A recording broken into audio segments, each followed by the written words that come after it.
here's the thing, though. So the majority of the audience is are female. So Doors of the Love Church are now open. You ready to be set on fire? You name it, we cover it from the world of singles to the behind the scenes of the greatest movie ever filmed, called Marriage. We dig into everything from dating 101. Why won't they commit? It's complicated. I can't do it if it's the three of us. They're a good person, but I'm not attracted to them in that way.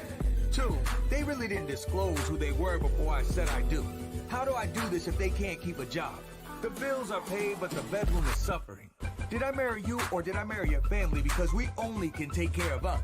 Let's open up our marriage. Why do I have to buy into your beard gang illusion? You could have told me you were down low and we could have remained friends and not married. And last but not least, did you marry me or your pastor? Have we gotten your attention yet? If so, tune in to Unique Perspectives Love Talk Radio, Thursday at 4:30 p.m. Central Standard Time, if you want to hear more of today's real issues in the world of love. The doors of the Love Church are now open.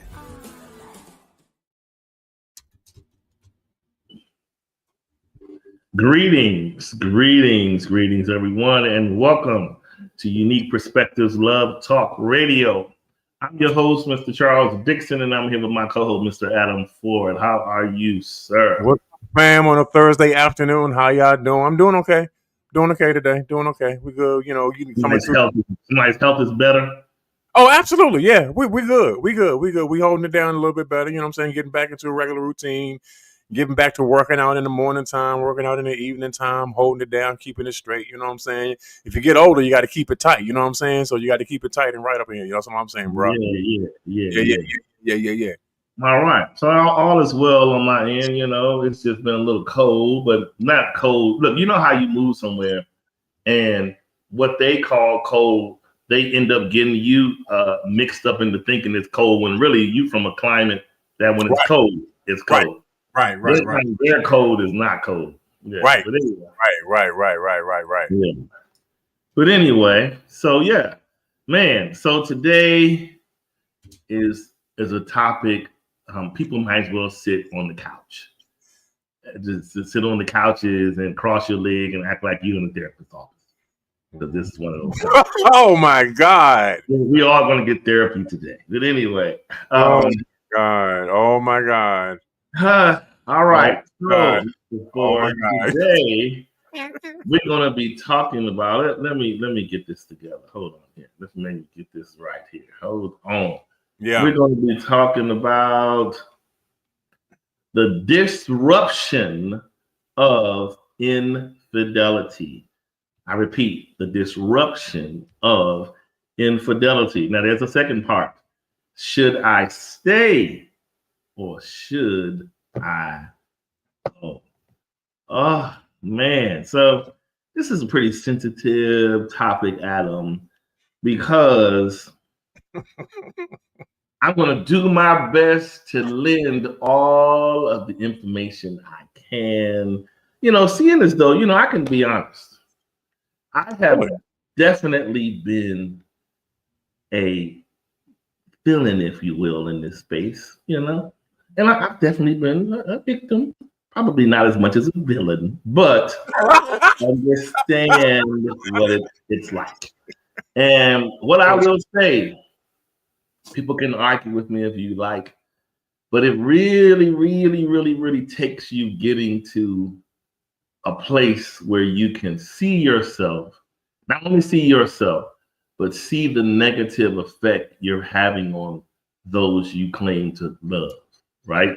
When you do these acts and you say to yourself, man, is it worth it just for the sake of satisfying me at the expense of them? You know, you got to say that, you know, this is sensitive. But let's go ahead and walk real. Well, can we rephrase that real quick? I know you said the at the expense of them, they want to do is satisfy them, but it's really at the expense of us. No, that's what I mean. What I'm saying is at the expense of their feelings is what I mean. All right. That's what I mean, at the expense of their feelings. Yeah. Okay. But yeah, it does something to us. Absolutely. Okay. But since you want to be all studious, you go ahead and read first, and we'll go ahead after that. You know what? I'm gonna read this with joyfulness and gladness because I know what's coming, and it's coming in your direction. All right, all right. All Oh right, man. here we go. Here we go. The disruption of infidelity. Should I stay or should I go? Whether emotional or physical, the act of infidelity is probably one of the most life altering events to occur within a committed relationship or marriage. This implosion of the relationship completely destroys any existing trust, dissipates any pre existing security issues, and places things back at zero. While infidelity is wrong, some would argue it's a case for reinstatement due to some of the many reasons and variables that often come with the act. Yeah, I hear you. There are some reasons other than you're dead wrong for stepping out. Be that true as it may be, some will argue I did this because you never do that. Or there is simply the serial cheater who insanely wants to do so from the confines of a comfortable relationship. This begs the question: does infidelity warrant reconsideration? Are there reasons that make its blow any less devastating? Lastly, unless you've been the focal point of this breach of trust and egregiously selfish act, you can never understand the argument centered around its pleas for clemency and restoration. Simply, Mm, cheating ruins and change behavior heals. So all there we have right. All right. So infidelity. So I'm going to read the textbook meaning for it, it. and Mhm. I'll read what I think about it. The textbook says the action or state of being unfaithful to a spouse Mhm. or other sexual partner. Mhm. Uh, I said infidelity is the act of allowing anyone that comes in between the fidelity of you and your partner, be it emotional or physical. See, we get hung up on the obvious, Bruce. See, the obvious is you've been out there cheating. The first thing we like, I don't know about most men, Mhm. everybody, but most men, we tend to go to the hard facts. Did you sleep with him? What did you do to him? Did you do this, that, and the other? We go to the hard facts. Okay. I mean, the things that are more important is how emotionally did you connect with them? Okay. That's where the danger is, because a man will lend himself to a cheating scenario. But if there's no connection there, the man is just there for that. It's not like he's going to be make himself this viable replacement for your husband or your man, right? He's just lending himself for that act, vice Mhm. versa. Mhm. But this is a sensitive thing, all right? It's a sensitive thing, and it all comes down where I want to hang the fruit today, Mr. Ford, Yes. is when we talk about the cheating. We're going to even talk about some of the things that might put you on the alert of this happening. Okay, we'll Okay. talk about that. But when we Okay. talk about the cheating, where I want to stay is what do we do when it happens? How do we respond? How do we rebuild? And how do we make those necessary life decisions, whether or not we stay or we go? All right. Right. I'll let you go ahead and go. Oh, okay. I didn't know. I thought you was going to keep on going.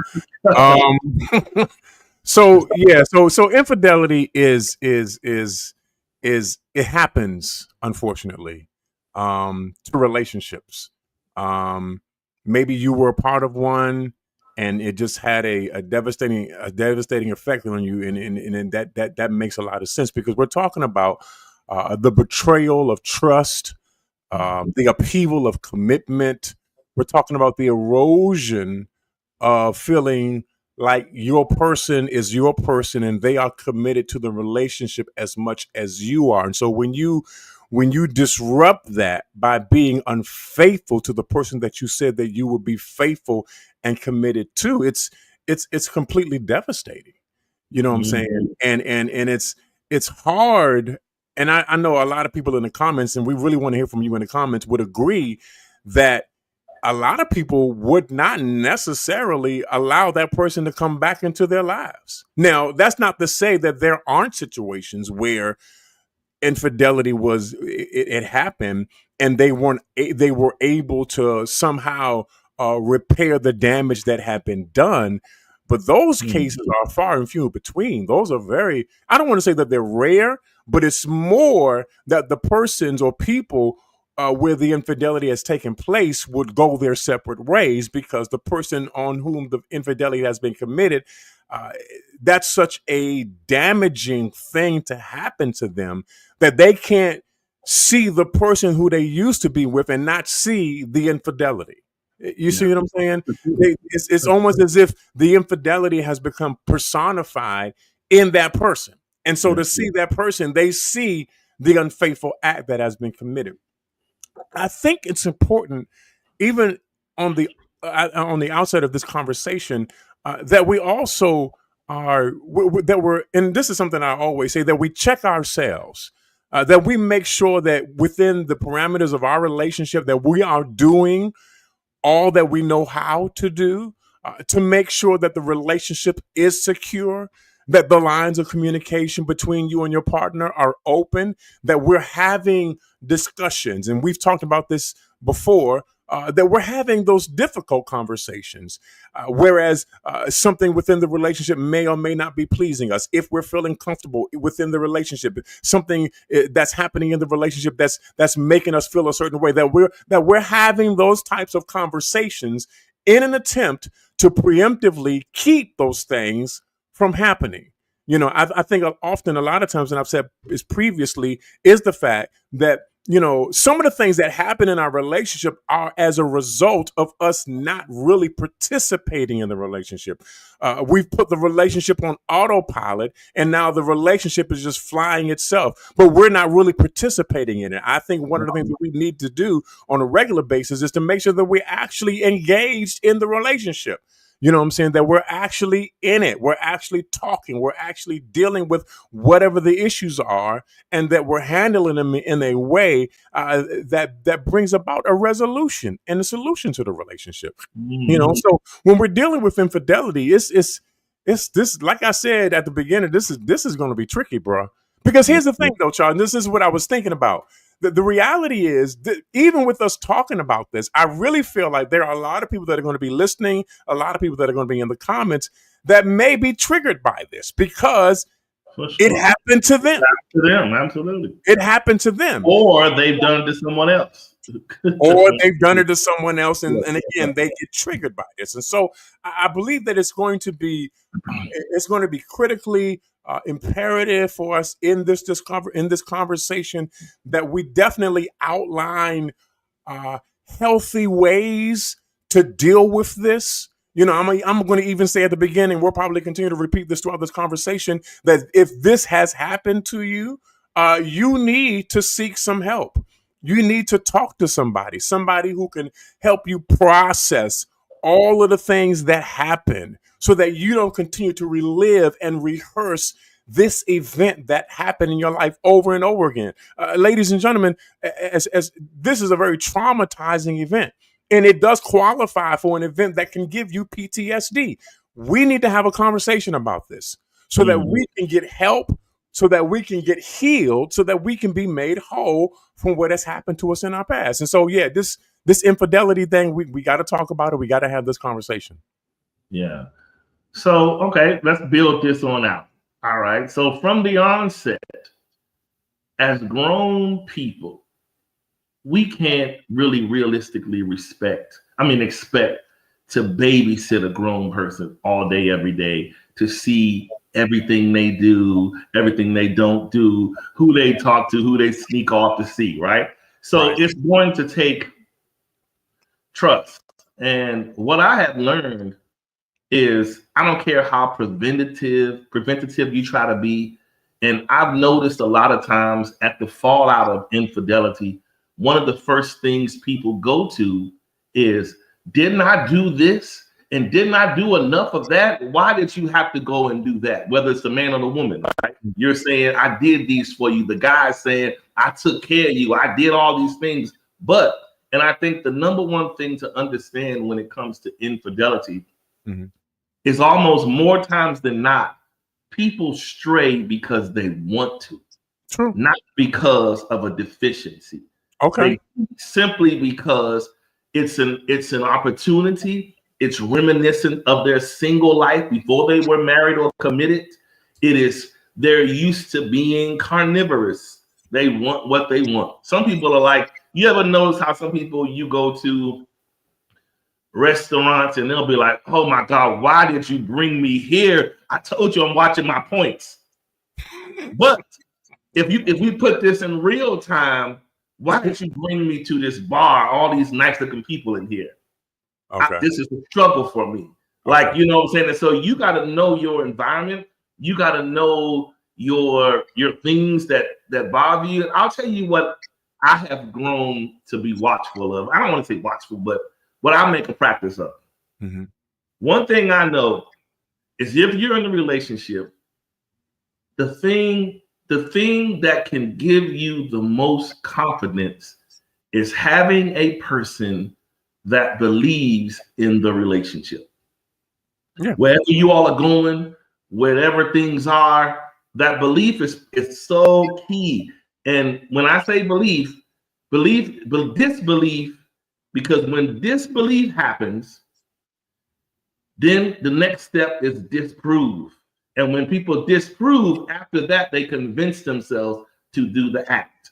Right. So believing, again, is what we have is great. I know we're not perfect. I know we're working on this, but I'm glad to be here. It adds reassurance. Right. You're letting both parties know, okay, we're not perfect, but you don't have to worry about me looking over the fence. I'm good with you. Right. But when you have, this is an example of disbelief. Baby, you know, it's been so and so, and I really appreciate you. You do this, that, and the other. Yeah, right. Okay. What that does, you may call that playful banter, whether it's the man or a woman, but what it's doing, it's building up a whatever shield. It's like, this ain't going to be what I thought, so I'm just here for now.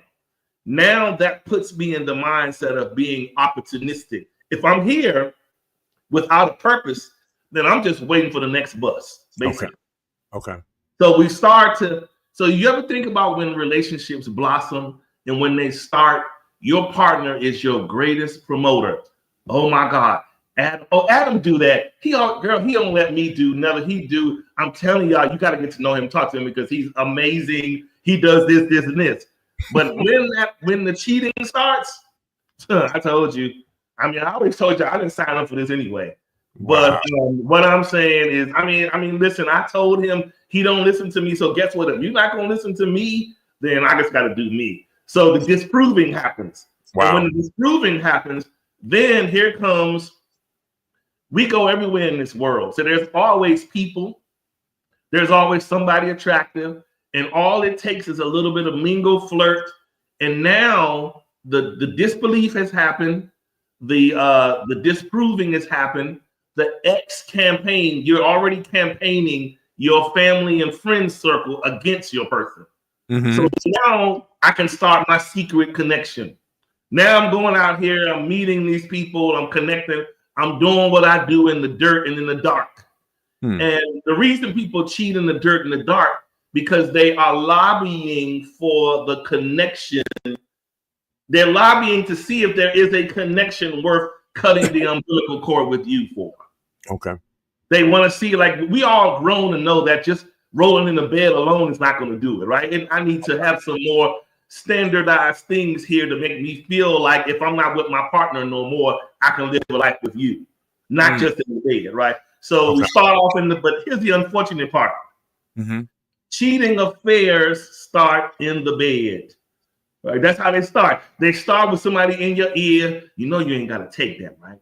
I mean, you say you had a flat tire and he couldn't be in 30 minutes. Oh, you know what? If it was me, if it was you, that's one of the biggest lies, Adam. So listen. What's that? Let me let people understand this. Wherever you go and you detach your emotions, your experience is amazing if you're cheating. But you got to understand this. Wherever you take your emotions, there will also your problems be. Right. So your person that you cheat with is going to always think you're amazing because you leave that emotion at the house with the other partner. That stuff is there. You don't take them out in the street, but you just go out in the street and do you. But if you took the emotional issues and problems with you in the street, the other person will be like, I mean, come on, man, you blowing my high. I thought you was coming over here for this. But now we got to talk about your problems, what's wrong with you, what happened to you, how this bill ain't get paid. It ruins the whole experience. But this is what people need to do. Mm-hmm. Stop giving cheating participants a snapshot of who you are and give them the real of who you are. And I bet you people would slow down dealing with you. Yeah. If people knew you were a little spooky, a little half crazy. It don't matter how nice looking or strappingly handsome a person is. You're going to be like, yeah, I mean, you cool. We can go out. But I mean, let me think about it. But if you pretend, which most of us do, when we're cheating, we're pretending. We're putting on an air to this person to do what we both want to do. Mm-hmm. We do this and we selfishly omit our partners. We don't think about the partner. We just think about we're being selfish to the 10th degree when we make decisions to step out, right? And what that really this is what kind of had to wake me up a little bit on me personally in this instance. Okay. All right. I mean, you ain't gonna say it. But anyway, so for me to wake me up in this instance was I say to myself, cheating really says, let me be careful. Oh Lord, just go ahead. Okay, cheating says, I'm thinking about to say this now. Anyway, cheating says, I am okay with risking everything I have with you for the sake of what I want to do. In short, that's what it says, right? And when you think about that, it's deep because a lot of times people don't really feel that way. To be quite honest with you, people want to do what they want to do, get away with it, and come back home. That's just the honest truth. They want to do what they want to do, get away with it, come back home and smile in your face like it ain't nothing. Right. Eat across the table from you, and it is what it is. Yeah. But it's not always as easy as that when you go out here and you get entangled in the wrong situations. And now what I did has jeopardized my family. I've jeopardized my commitment. I had a good relationship with my person. And now my person has to look at me like I just came off of the DC jail bus. I'm a prisoner now. And pretty much I got indicted and I'm being charged, right? Yeah. Nobody likes that look. Why do you think when the cops go and do their when they do the things where they go kick the door in to pull in to get you, right? You got a warrant. Right. Why do you think the criminal always come outside like this? They ashamed. Yeah. It's the same thing when a cheater gets caught. You can be as arrogant as you want to. When you really get caught and you know that there's no excuse warrantable for you to add to the situation, you got caught cheating. It's a shameful act. And feel bad because you know it is probably one of the most grandiose moments of letting you know you were one selfish individual in this situation. Right. That person didn't deserve for you to act out the way that you did, to do what you did in order for this little gratification that you think you wanted, right? Yeah. And so you go out here and you do these things, and then we don't think about all of the damage that it leaves with the other person. Right. Let me tell you something. I'm telling you from the position of somebody who has offended, who has quote unquote did the things to repair the breach, but still can sense the pain and still can sense the trepidation years after. Right. Even the same, I can see somebody, something happen, and next thing you know, in 2-3 months, when you go back on over her house, then you go back over there, you're gonna hear all that kind of stuff for a long time. Right. But when time goes and the person love you because they love you, and they want to try to fight to make it work if Right. you feel it's worth fighting for. Right. So then you have to deal with the person is, that's when you have to sit back and be like, man, I damaged this person. You got to be honest with yourself. I damaged this person. Yeah, they're intact and they're whole physically, Right. but internally they're broken, right? And so if you love the person, this is where we get to that point about the leave or stay. Mhm. Because I don't believe every time a person offends, they just like, you know what? I cheated. I hollered at you later. Pack up the kids. Y'all go ahead on going. I'm going with a new life. People cheat because they're flawed, right? They're selfish. They're flawed. They make mistakes. And when they do cheat, that's up to each individual case, whether or not it is a worthy investment to fix, rebuild, or be done with, right? Yeah. But if you love the person and you sincerely know this was a slip up, it's the difference between something being a slip up and then you being just red-handed caught, and the only reason you want to correct the behavior is because you got caught. Right. Because all that just means is I'm going to be smarter the next time. Right. Yeah. Basically, you're not going to see it no more. Yeah. But if a person is sorry and they see the damage they did it to you and they love you, they like, I made a serious mistake and I caused my relationship or marriage to take a serious hit. So I need to own it and do the work to make the corrections to fix it. Otherwise, you're going to just be sitting there, selfishly in a relationship with someone resenting you. Yeah. Interesting. So let me let me make everybody feel uncomfortable with what I'm about to say. I mean, I'm going to make you feel a little some kind of way with what I'm about to address, because you know me, when it comes to topics like this, as much as we look at the external things that occur, and infidelity is something that we readily see as something that's external. It's an event that happens. I honestly believe, and this is my own personal philosophy, that infidelity does not start externally. Infidelity starts internally with us. And let's be honest. Let's let everybody be honest here. Let's really talk about this for what it really is. Everybody has the capacity to be unfaithful. Correct. Everybody does. The difference is that we make a choice not to be. Correct. And it's not just about making a choice not to be unfaithful, but it's rather a choice making the choice to be faithful to your person. Now, let's talk about the fact that infidelity does not start with the external. The external, if we're really dealing with it, is actually the end result of what has already happened internally with us. The external event that has happened is something that it for lack of a better word, has manifested because it's something that we already worked out internally. Yeah. That we were thinking a certain way. We were thinking a certain way, and this is the result of that. Yeah. So let's address the issue, Charles, not the issue. Let's address the reality that everybody has appetites. Everybody has appetites. Everybody knows what they like. If we were to do it for dinner, some of us would want Italian. Some of us would want Chinese. Some of us would want Pakistan. Somebody will want Indian food. Everybody has an appetite. Everybody knows what they like. Everybody knows, the thing that gets them and draws them. And so here's what I really want us to begin to consider for our own selves.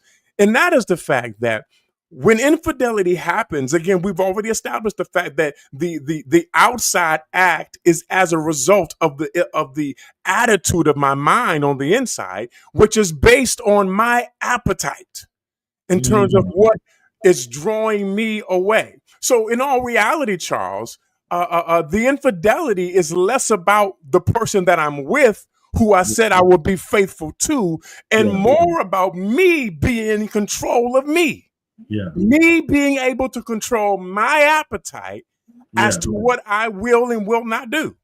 And a lot of times I think we want to blame everything else. And hey, look, listen to this. Listen how we do this. We blame all of the other things that are outside of us, all of the external issues that are outside of us, but do we look at the inside of us first? Are we checking our own appetite? Are we checking our own desires? Are we checking what's in our mind and in our heart?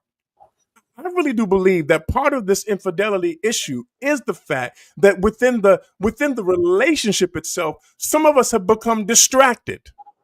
We've taken our eye off the person who we should be paying attention to.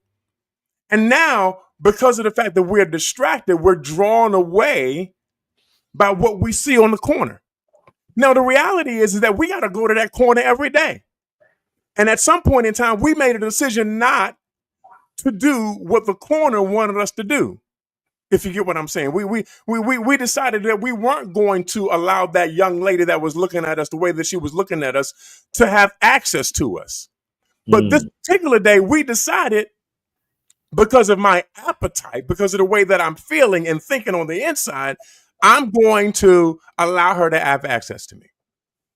The reality is what I'm trying to say is that at some point in time, you have to make a decision for yourself and take responsibility for yourself and stop blaming everybody else for what you have allowed to be wrong in your own life. Yeah. Infidelity is not just about what you do on the outside. It's all about what you do on the inside of you. As a matter of fact, before you got, oh Lord have mercy, you know how you have some people at work that try to get you. You know what I'm saying?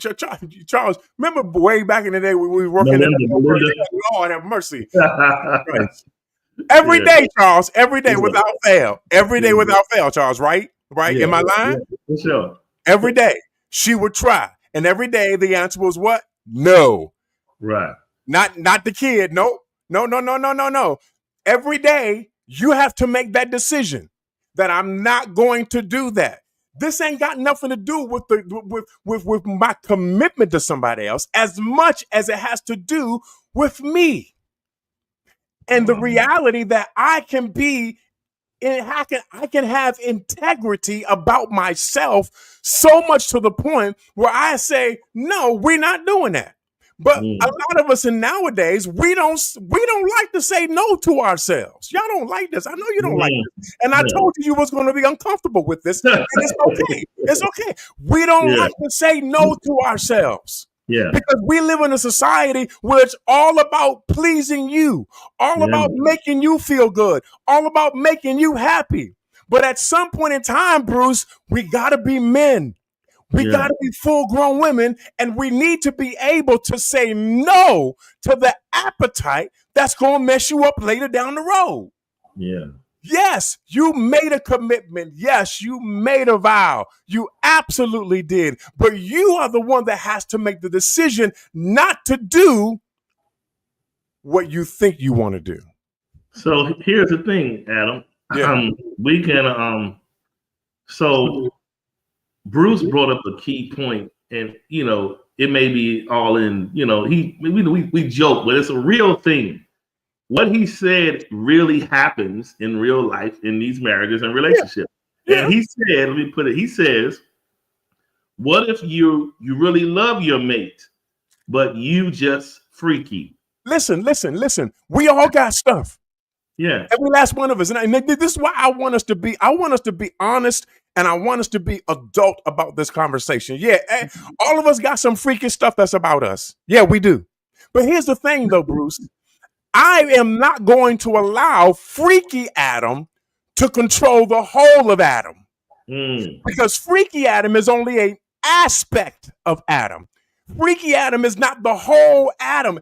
Adam still has children that he raised. Adam still has a wife that he's being faithful to. Adam still has a job that he works. Adam still has a church that he serves at. And so freaky Adam is just one aspect of who I am. Just like everybody else has a part of you, it's an aspect of you. Now, when you allow that freaky one to make decisions for everybody else, That's where the problem comes in at. This is now when we have to deal with that infidelity. This is now when we have to begin to tame that appetite. Yeah. And really bring it into control. And I really want to say something else, but bring it under control, you know what I'm saying, of who we really are as people. When are we going to learn? Again, I want to get back to this. When are we going to learn how to say no to ourselves? When are we going to say, no, this is enough? I don't want to live like this. You know what I'm saying? By allowing that little bit of you that you know ain't right and that you know you needed to get purged in the first, you're going to allow that little bit of you to run you ruined into the ground and ruin everything else around you in the process. Yes. Now, Demetra went somewhere that I was thinking the same thing. And she says, marry the right one, but we don't talk about being freaky before we commit to somebody. Now, the thing with this is so key. You have so many people who have lived a specific desired life that matches or aspires to their freaky level, right? There are people out here, they do them. They live doing all kinds of stuff. And then, this is so common, then they have been beaten, battered by the decisions that come with some of those elevated decisions, right? Some freaky stuff need to just stay behind the doors, right? Some things when we get involved, it changes things about you, right?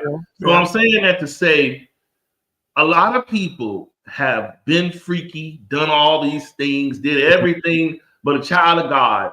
And then all of a sudden, you know what? I want to do something different because, I just, but see, this is where we lie to ourselves. We say we want to do something different, but there is nothing different being done to tame that freaky thing that exists. Right. Because when you said we can put it in control, but who puts it in control? How do we put it in control?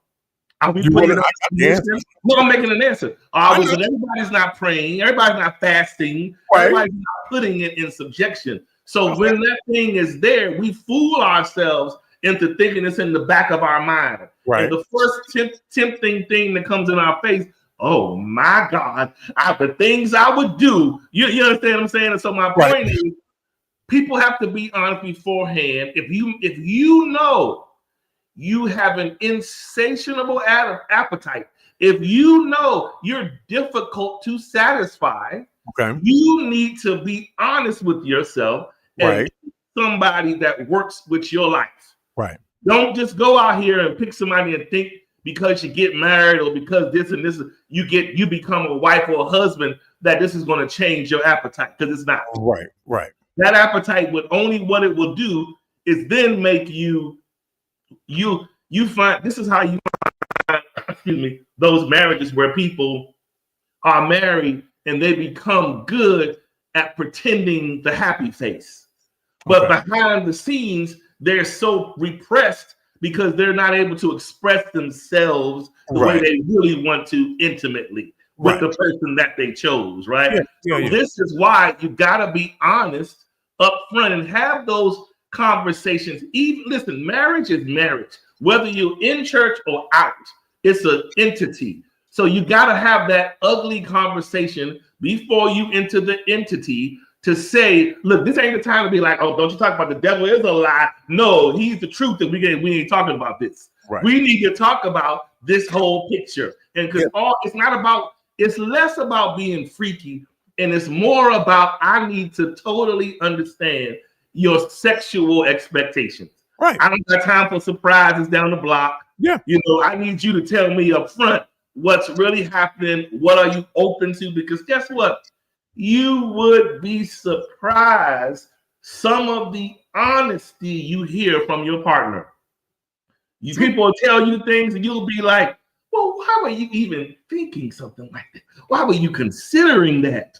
But it's in people. Everybody has it, right? Everybody has things. And so, but all you can ask for is that honesty. And when they give it to you, it's up to you what you do with it. Because when you hear it, everybody, when you talk to people, and if you're intimate in any way, if you listen closely, You're going to hear where they're used to going or where they're content being. But you're going to hear something to let you know the levels of this person's intimacy situation. And it's up to you to listen and be like, I think I don't know if we're aligned. Whether you're aligned or not, like if somebody starts saying, well, yeah, me and my ex-husband, we used to doing this and that, and we have we call it Friendly Friday. We bring our friends over and we do, oh no.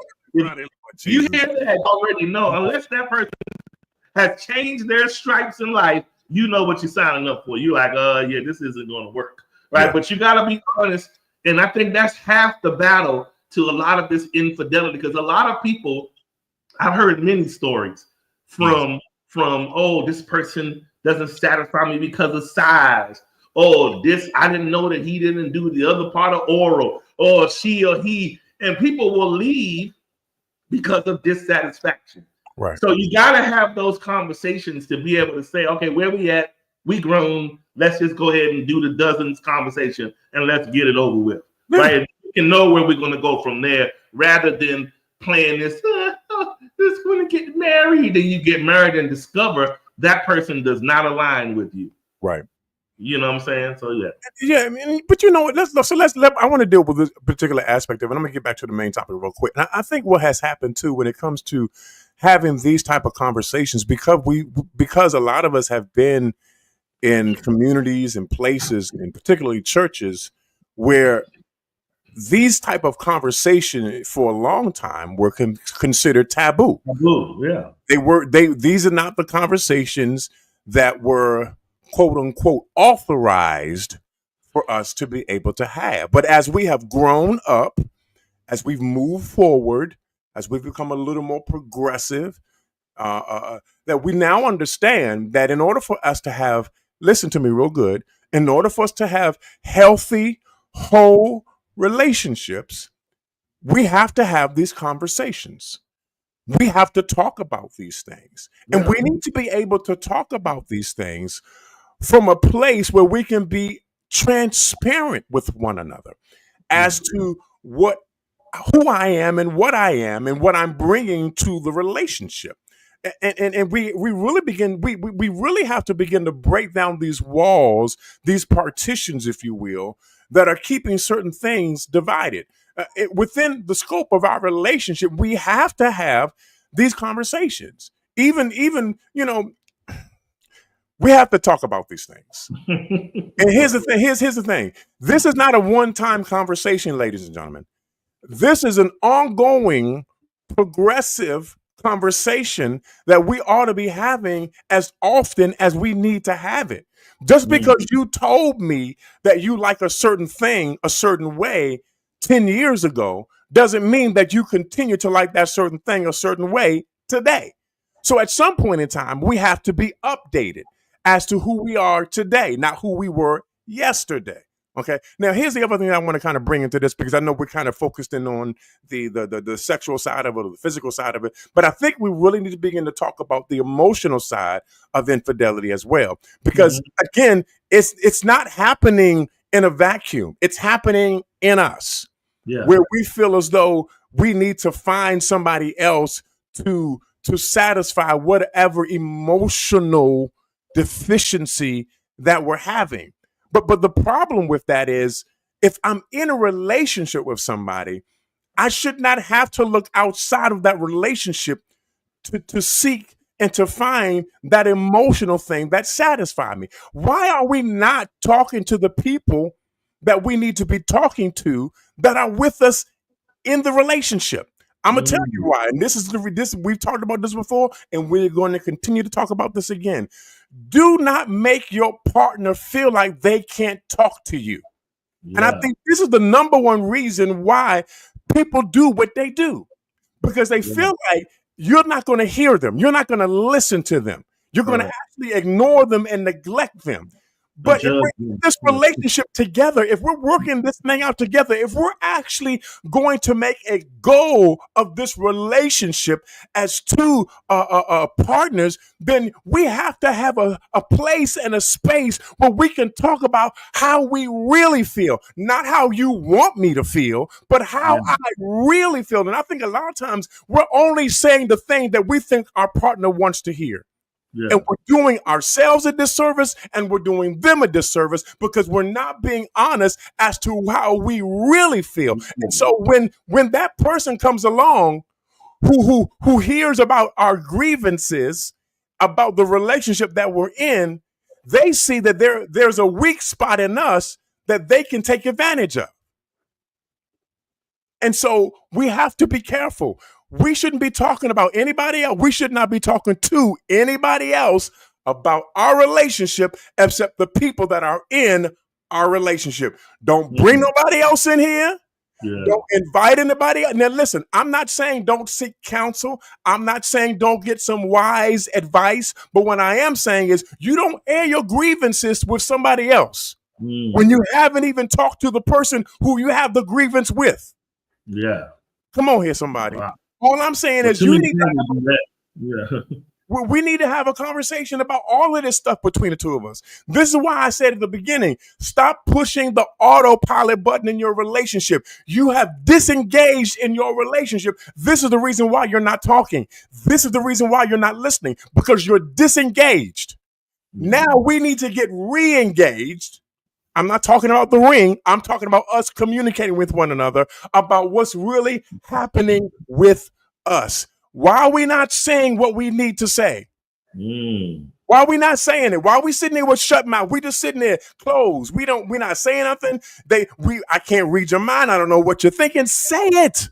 If we happen to get angry, then we get angry. But now we know where we are. And now we can deal with whatever it is we need to deal with together, not you by yourself. Not you by yourself.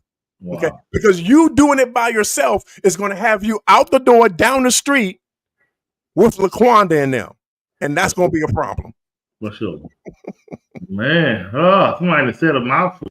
But no, seriously, it's like that emotional piece really is the precursor to everything. Yeah, if you notice, the emotional wholeness really kind of speaks to the rest of the relationship. You know, the intimacy part and physical part just kind of ensues after that.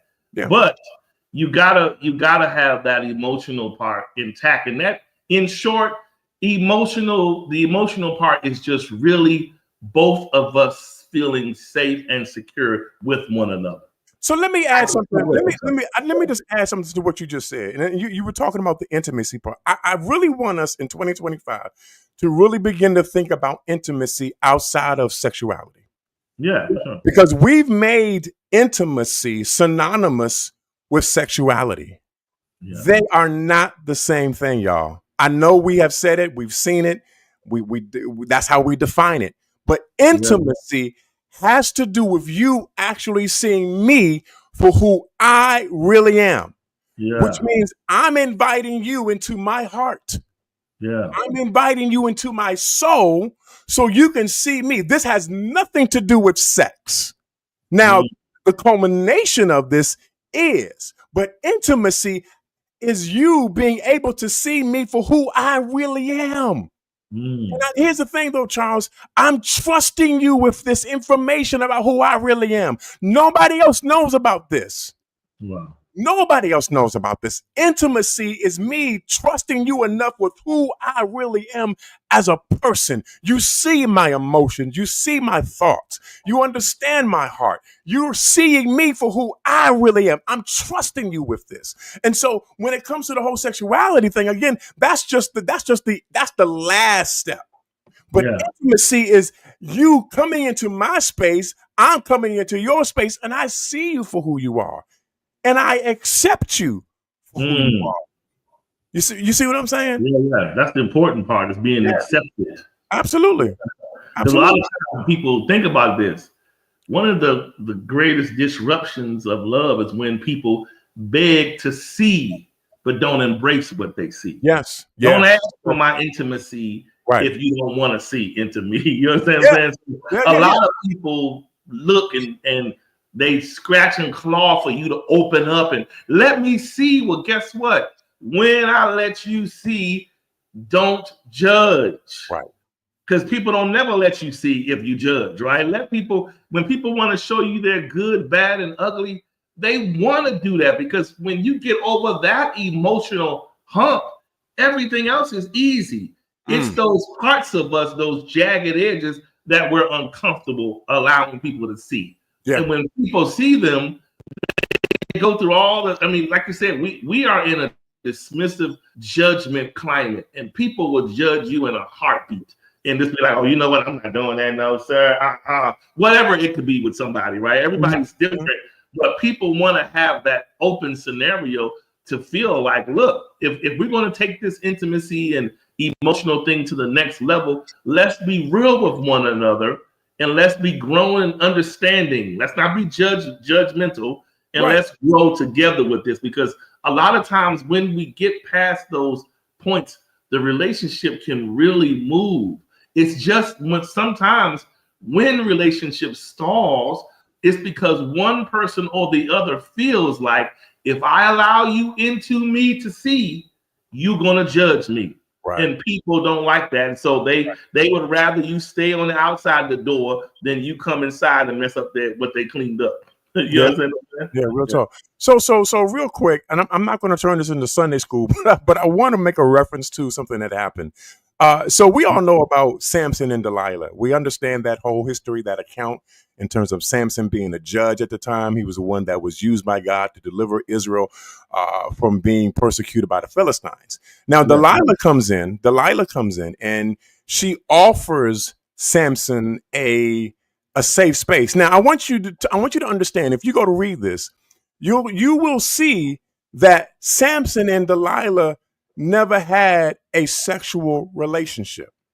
Mm-hmm. You assume that they did, but there was a level of intimacy between Samson and Delilah where Delilah did not judge Samson. Now, Delilah had her ulterior motives because she was working for the enemy.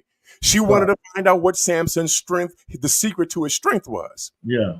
But what Delilah did was she created a place of safety for Samson where Samson could be himself. The Bible says that Samson would lay his head on her lap and talk about himself without fear of being rejected or reprisal. Again, understand that Delilah's point in terms of this relationship was to suss out Samson's weak spot.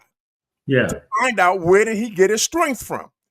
But Samson is here in this place where he should not be in the first place. Let's talk about that. He shouldn't be here in the first place, but he's in this place where Delilah has created a place, a pseudo place, if you will, of safety and security, so much so until Samson feels safe enough after Delilah needled him and nagged him forever to reveal the secret of his strength. My whole point in relaying this is the fact that Delilah allowed Samson to be intimate with her in a way that divulged who he really was. Now, let me finish. How many of us are creating safe spaces for our partners that allow them to be who they really are, and without judgment, without fear of reprisal, without rejection? I think we have to consider this because it's important to the health of our relationships. If we are sitting there and we're looking at our partner and we're judging them for what they share with us about themselves, and they're trying to be intimate with us, then they're not going to ever trust us again. Here is the thing. I have a different perspective of Samson. All right, and that is, yes, Delilah used her urban prowess to lure him away from his comfort zone. Oh yeah, to come over there, but make no mistake about it. Half the battle of him calling himself reaching a comfort zone had to do with her beauty. and Oh her yeah, confidence of who absolutely. she was. It Yeah, don't take a man long to lay his head down somewhere he want to lay it, right? right, She's right. beautiful. But the point is, you made my case to what really happens today.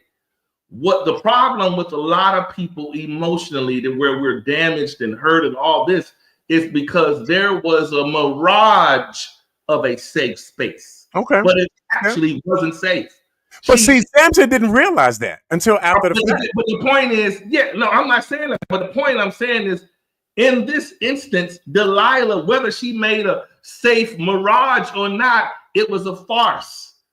Samson was the first case of being played. But anyway, Samson, she played him. Basically, she used beauty and sensuality to work against the giftings what are in men, our eyes. We look at what we see.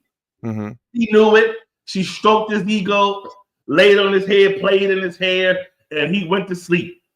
She gave him the number 2 haircut. But nonetheless, the point I'm making is, when I look at that situation, I just look at it differently because, in essence, in an ideal world, that's what men want with the right situation, is to be with someone where he could comfortably lay in her lap without thinking, let me look at his phone while he sleep. Oh, let me do this and we want to know when we sleep, we can trust you. Because when we're asleep, we're unguarded.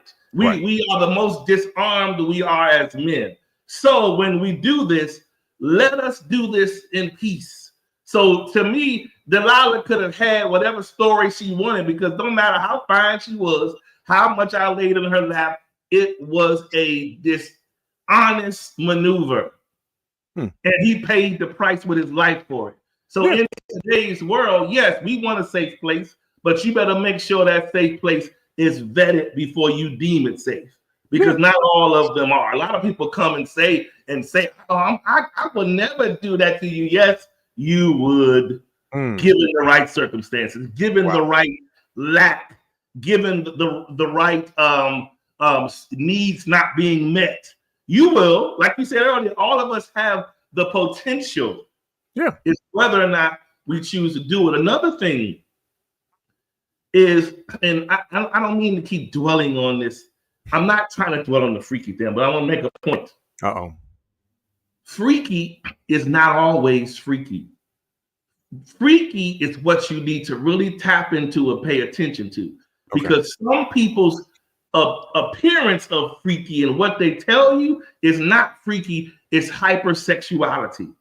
People have over sexual demeanors, and some of the things people want to do, it really speaks to different emotional traumas in their life. And they try to act them out through sex. And through the desire and the satisfaction. It's almost like when people were back in those days when they were going to Studio 54 and trying all these drugs. That's how it is in the sexual world. People, they want to do one thing. Well, how about I'm open to try that. I'll do that. Well, I'll do a little bit of that. And for what? It leads you to a land to continually seek satisfaction. And you can keep on looking and keep on looking. And before you know it, you're going to look over at your person and be like, now, do you want a married partner, or do you just want to go out on the street and be a heathen? Because some of this stuff is not us relating to one another. Some of this stuff just seems like some old heathenistic foolishness. You understand what I'm saying? And so you got to know the difference of how it makes you feel. We all know how it feels when somebody feels like they're loving on you, and when someone is fondling and exploiting your body. It's a difference.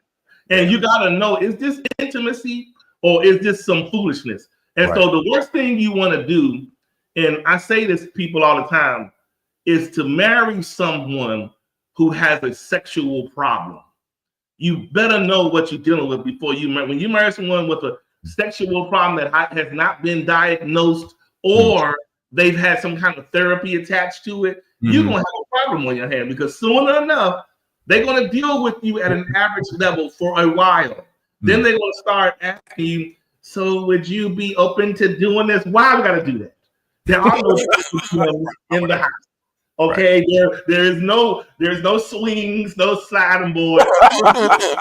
So after a while, you just be like, this is something else Oh going on. God. Yeah.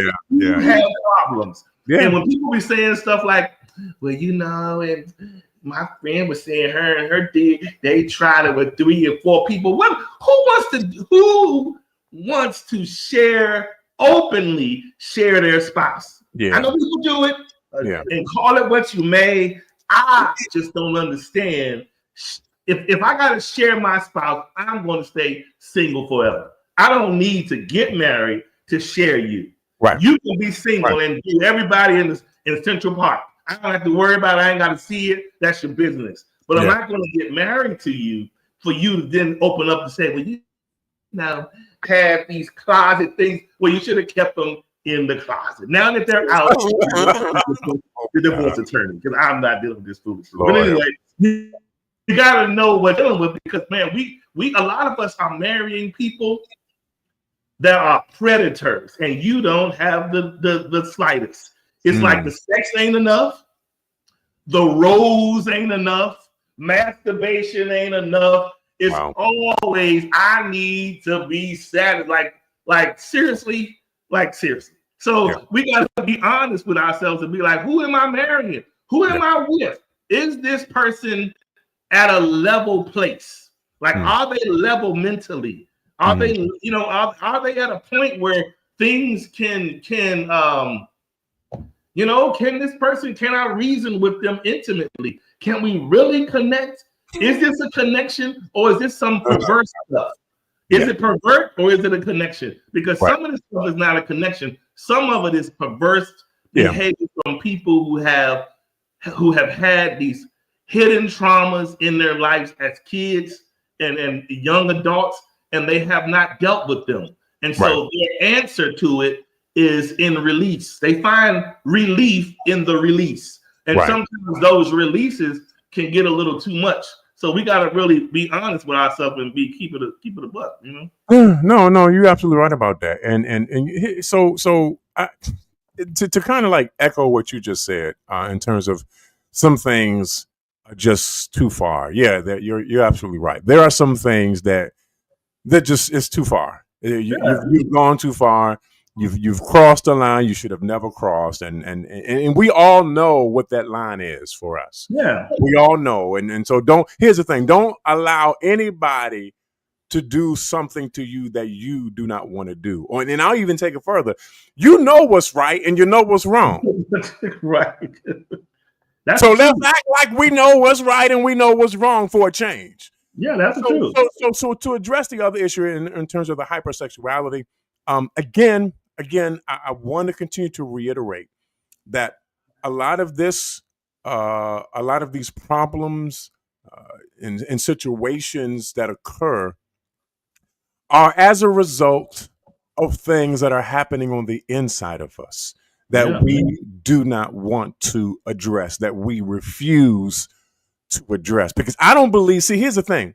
The Bible says, and I know I'm not doing Sunday school, but I'm just saying that the Bible says that as a man thinketh in his heart, so is he. So if you're thinking a certain way, if your appetites are leading you in a certain way, your thoughts, your attitudes are taking you in a certain way, this is how you're going to conduct yourself. And what we see on the outside, I need you to really understand this. What we see on the outside of you in terms of how you behave and your actions and what you do, they are all a result of what's going on the inside of you. Yeah, for sure. And it's not about everything else outside. It's all what's happening on the inside. You need to really begin to deal with some of the stuff that you don't want to deal with, unresolved issues. Maybe you got some trauma in your life that you haven't yet talked about with somebody, with a professional. There are some things that happened to you that put you in a state in a condition of PTSD. These are the things that you need to address. Ladies and gentlemen, I'm pleading with you in 2025, do not allow these things to continue to linger in your life unaddressed, because they are going to literally disqualify you, not only from relationships, but from a lot of other things that God wants to bring you into. But because you won't address the unaddressed stuff that's in you, you're disqualified from these things. Wow. You need to be whole. You need to be healed from the things that have happened to you. Why are you reliving this over and over and over again through all of these different sexual acts that you're participating in that never really satisfy you? They don't really satisfy you. Not really. They don't. Because if we're really being honest, sex is not something that really satisfies you. Not in that way. Not really. The reality is you have to be satisfied on the inside. Satisfaction, real satisfaction, the inside it's an inside job all day long. It's about a person who is whole, who is healed. Okay, and so in 2025, let's stop walking around bleeding all over each other. In 2025, let's stop walking around with the limp that we have. In 2025, can we get healed for a change? Can we actually begin to address some of the issues that might lead us into infidelity so that we don't do the infidelity? Can we do that? Yeah, I'm just asking a question. We got to focus more, like people who, instead of focusing more on the act of cheating, we need to focus on the process of healing. Because many of us are quick to pull the trigger to cheat. If we get offended, if we mad, if we think you're not paying enough attention, if you're not doing this, somebody over here is doing that. But all that does is continue the cycle. It just continues the cycle and it doesn't get better. And so I can speak for myself. Most people, I would say this: if you are a person that are currently dealing with cheating, you got an issue, or you have cheated, you have been a cheater, you got to be honest. You can do it in your own quiet place, but you have to call out the reason as to why you are that way. Why you do it, because you know why you like it. So you got to do it. So perfect example. For me, Adam, I had to ask myself, I used to tease Adam with the 24. I won't go into it. But anyway, I have to say to myself, what is your problem in this area? You were brought up in a certain way. You had two parents. You saw marriage. You saw healthy, this, that, and the other. How did you get this way? Yes, you make these excuses up about this person hurt you and made you not believe in love. All of this kind of stuff that I used to would tell myself. When the ugly truth of the matter, Adam, was I had a vast appetite. Okay. And I did not want to be constrained. Got it. I wanted to reach my tentacle as far as they would reach. Right. This was a space I was in. And I had to just be like, and the thing that was so weird about it, this is why I said what I said in the write-up about we insanely want to be in relationship, which is a safe place. Right. While we feed the dysfunction from the back door. Right. And so I had to look at that and say, you know what? This is not cool to be this way. Right. And yes, you can like all the appetites you like or whatever, but it's not reality, because unless you're at a place where you're saying, well, honey, let's both do it. You go out there and have your appetite to it. And most men are going to be like, that's all right. I come back in the house. I'm just making a point. So sometimes you just got to have that reality check with yourself and be like, this is an unrealistic way of life. Because for me at that time in my life, believe it or not, that was my safe reality. Okay. Just being honest, for me, cheating was a padding mechanism. Okay. I kept a pad around me so I never had to feel the concrete. Right. If there was an issue, oh, you done? All right, then let me go on over to Rochelle house, which was unrealistic.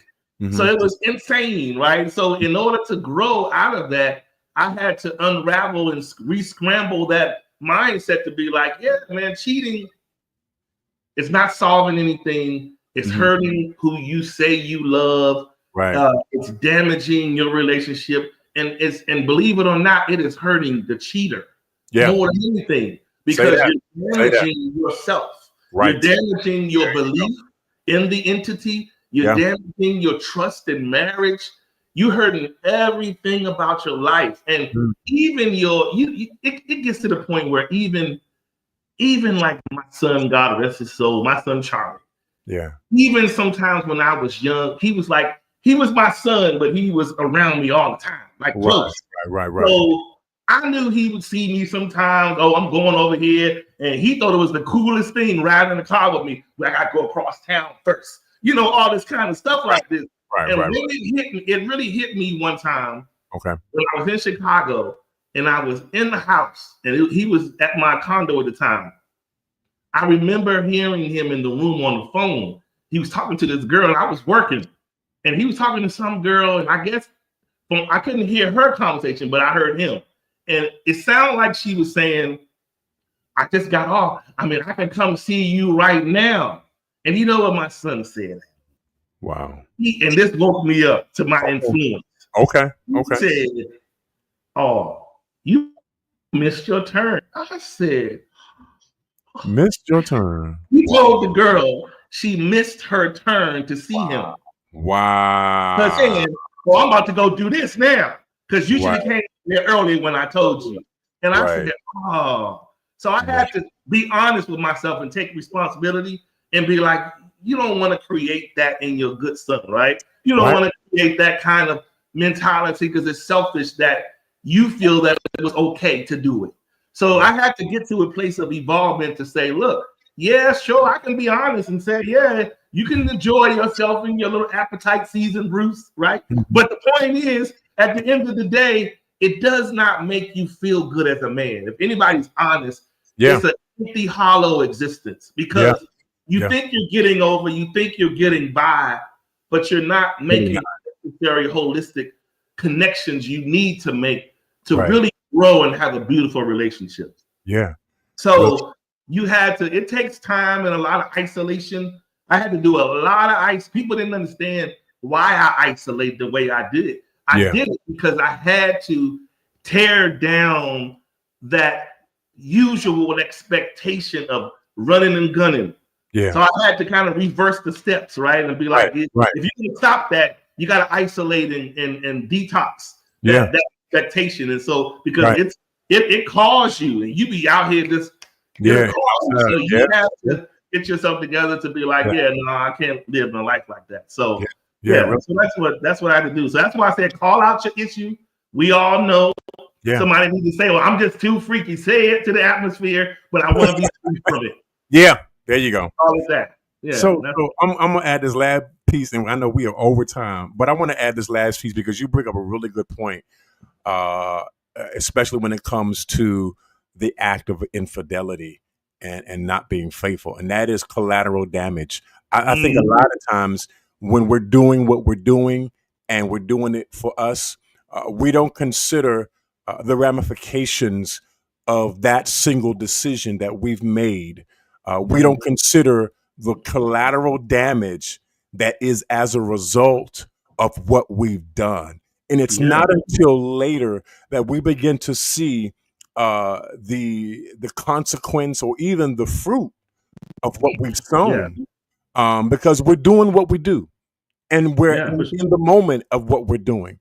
And just like you saw Charlie literally mimicking and acting out that same behavior that you had, when you was out there, a lot of us haven't considered the collateral damage. Yeah. Is that as a result of what we've done? The children and the families and the broken and shattered lives because of the fact that we wanted to do what we wanted to do in our infidelity. And I think, again, as adults, as grown men and women, we need to consider the decisions that we make because we don't know and understand the collateral damage that will be a result of what we've decided to do. That's for sure. That's good stuff. Wow. Yeah. I don't know if I can disprove all this after this, but we'll see. Anyway, I don't know. Oh, that's a long hill, bro. That's a big hill, bro. No, we appreciate you guys for tuning in yet another week to Unique Perspective Loves Talk Radio, where we talked about basically infidelity. And, when we encounter these situations, do we actually love our person enough to do the necessary work to repair those breaches? Or are they moments of awakening to allow you to see you're actually with somebody who don't care about you? Wow. You know what I'm saying? And you got to make, because truth be told, some of these things that occur, it's hard to turn back and say the person actually cared. You did all of that, and you say you care. So it's kind of tough. It's case by case, but if it's worth it to you, and if you love your person, and even like I said, nobody can tell anybody how to run their home. Whatever happens at your home and your home and your home, you and that person got to deal with it, and your bandwidth, the emotional bandwidth to deal with it, and so you make those decisions at that time to say, I think this is something we can fix. Or I think this, baby, I'm sorry, I think we've been a little too far gone on this one, and be honest and go on from there. But you just can't, assume that it's going to be well once you always got to remember, once you risk the house, you lose the keys to it temporarily. When you risk your house, the keys ain't no longer yours. It's out of your responsibility. It's out of your reach. So when you take the risk at risking it all, you got to be able to live with that risk, because not every woman and every man will take you back. Yeah. So you're fortunate if you with somebody who has after an infraction, but not everybody will do that. So that's for sure. All right. Until next week, Thursday, 4:30 Central Standard Time. Next week we're gonna be talking about seriously single. Is it a sentence or a call for change? We'll talk about that. I'll write something up and we'll get into it more. Whatever. Man, we'll talk about it. We'll get into it. All right.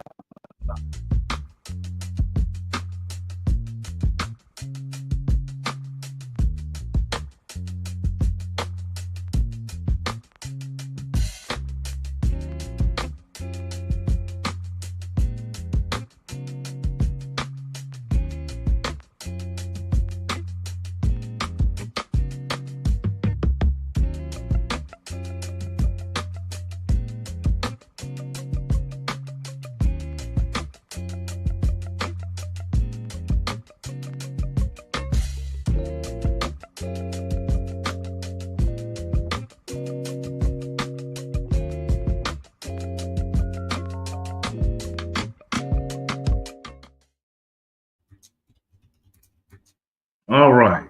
Now, okay, let's see. All right, Mr. Ford. Cheating. I'm going to tell you right now, she is in the comments. So whatever you say, you know who. Act like you know. So you just hello, Maria. Greetings, Maria. Just be aware she's in the comments. So just be careful. She gonna put both of us on punishment. We're gonna be banned. All right, so listen. Yes, infidelity is infidelity. You should just be saying, you should have gave me some when I asked for some. I wanted some in the morning and the night. You told me to wait till Saturday, so I can't do all that. So doing me. No, I'm kidding. Listen. Infidelity, bottom line, is very selfish. It has very, very, very catastrophic ramifications. Yeah. Most of the reason that the dating construct is the way it is, and platforms exist, like when them people go and they travel around and have these relationship shows, there was a time where those arenas could never be filled. But the reason they can be filled is because there's so much dysfunction and people are looking for answers. So much cheating and everybody is going in each and every direction thinking, well, if I go over here, I can improve myself, and I'm going to you got so many sex classes and let me do the poll. None of that matters. If a person is going to cheat, it don't matter how you look, your operation, how the guy think he hung, how the girl swing from if a person is going to cheat, they're going to cheat. It doesn't matter. And the cheating has nothing to do with your performance. It has to do with their greed. Wow. You got to understand, you can't please the other person's greed. You can only deal with you. So if somebody has an issue or a greed, a lust issue, you can get an A+ in all the classes and certifications. You come home from the Dominican Republic, voluptuous, whatever you want to call it. And all the person is going to do is help you get your daily massages and help you with the drainage, and then they're going to cheat. So again, people are going to do them. The best thing to do is, like I said earlier, the key to managing infidelity is managing the belief. If your person doesn't believe, listen to those words that they're saying. Manage that negative talk. When you hear it, you're being negative, let's back it on up. When you hear the negative talk, that means the belief is fleeing.